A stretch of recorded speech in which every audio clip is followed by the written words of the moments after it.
Hello friends, നമ്മൾ ഇന്ന് സംസാരിക്കാൻ പോകുന്നത് ഹിന്ദി വ്യാകരണത്തിലെ ലിംഗ് എന്ന വിഭാഗത്തെ പറ്റിയാണ്. ലിംഗ് എന്ന് വെച്ചാൽ ജെൻഡർ. ഈ ക്ലാസ് ഇഷ്ടപ്പെട്ടെങ്കിൽ സബ്സ്ക്രൈബ് ചെയ്യുക, ലൈക്ക് ചെയ്യുക, ഷെയർ ചെയ്യുക. ലിംഗ് രണ്ട് തരത്തിലുണ്ട്: പുല്ലിംഗവും സ്ത്രീലിംഗവും. പുല്ലിംഗം എന്ന വിഭാഗത്തിൽ പുരുഷജാതിയെ മാത്രം സൂചിപ്പിക്കുന്ന വാക്കുകളാണുള്ളത്. നമുക്ക് എക്സാമ്പിൾസ് നോക്കാം.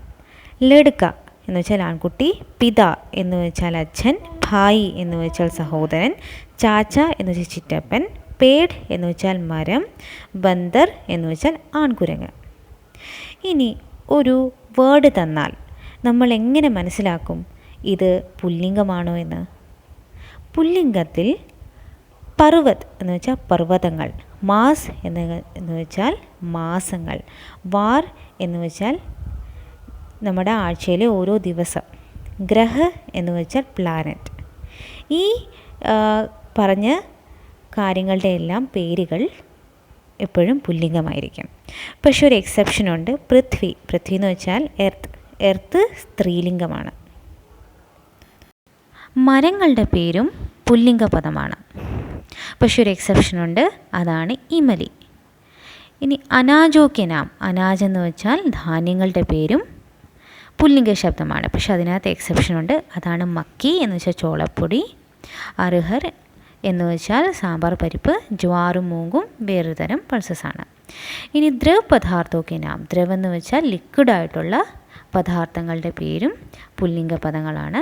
എക്സെപ്ഷനുണ്ട്, അതാണ് ചാന്തി. ചാന്തി എന്ന് വെച്ചാൽ സിൽവർ.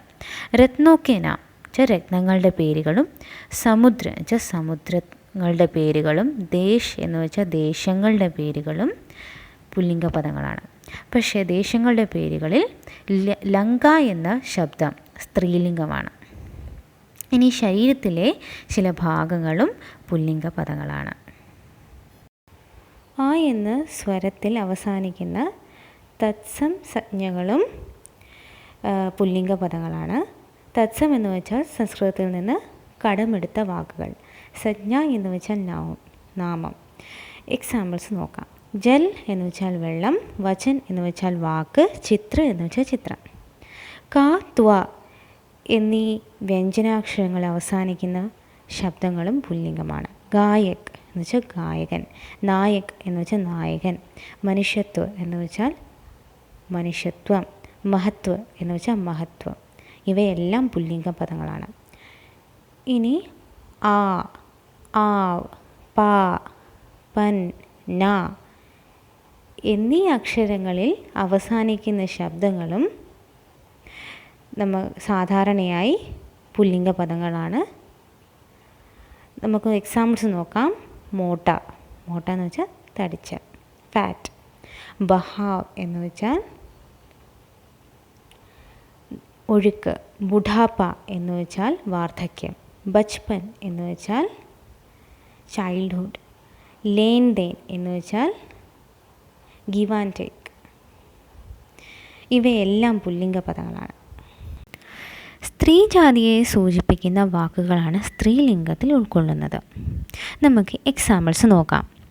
ലഡ്കി എന്ന് വെച്ചാൽ പെൺകുട്ടി, മാതാ എന്ന് വെച്ചാൽ അമ്മ, ബഹൻ എന്ന് വെച്ചാൽ സഹോദരി, ചാച്ചി എന്ന് വെച്ചാൽ ആൻറ്റി, ബന്ദരിയ എന്ന് വെച്ചാൽ പെൺകുരങ്ങ്.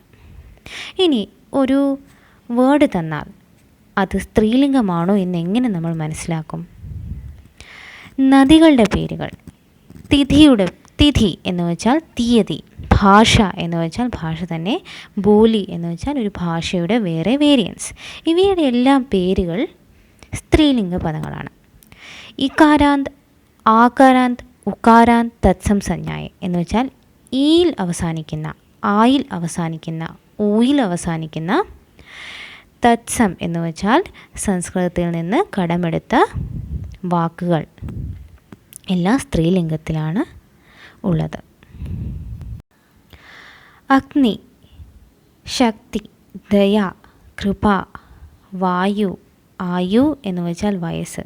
ഇവയെല്ലാം ഇകാരാന്തും ആകാരാന്തും ഉകാരാന്തുമായ തത്സം സംജ്ഞകളാണ്. അതുപോലെ തന്നെ സ്ത്രീലിംഗ പദങ്ങളാണ്. ഈ, ആവട്ട്, ഇയ, താ, ആയി, ആഹട്ട് എന്നീ ശബ്ദങ്ങളിൽ അവസാനിക്കുന്ന പദങ്ങളും സ്ത്രീലിംഗ പദങ്ങളാണ്. നമുക്ക് എക്സാമ്പിൾസ് നോക്കാം. നദി എന്ന് വെച്ചാൽ നദി തന്നെ. ഹസി എന്ന് വെച്ചാൽ ചിരി. സജാവട്ട് എന്ന് വെച്ചാൽ ഡെക്കറേഷൻ. ഥക്കാവട്ട് എന്ന് വെച്ചാൽ ക്ഷീണം. ഡിബിയ എന്ന് വെച്ചാൽ ബോക്സ്. മിത്രത എന്ന് വെച്ചാൽ ഫ്രണ്ട്ഷിപ്പ്. ലഡായി എന്ന് വെച്ചാൽ വഴക്ക്. മുസ്കുറാഹട്ട് എന്ന് വെച്ചാൽ മന്ദഹാസം. ഇവയെല്ലാം സ്ത്രീലിംഗ പദങ്ങളാണ്. ഇനി ശരീരത്തിലെ ചില അംഗങ്ങളുടെ പേരുകളും സ്ത്രീലിംഗ പദമായി വരുന്നു. ക്ലാസ് ഇഷ്ടപ്പെട്ടെങ്കിൽ ഷെയർ ചെയ്യുക, ലൈക്ക് ചെയ്യുക, സബ്സ്ക്രൈബ് ചെയ്യുക.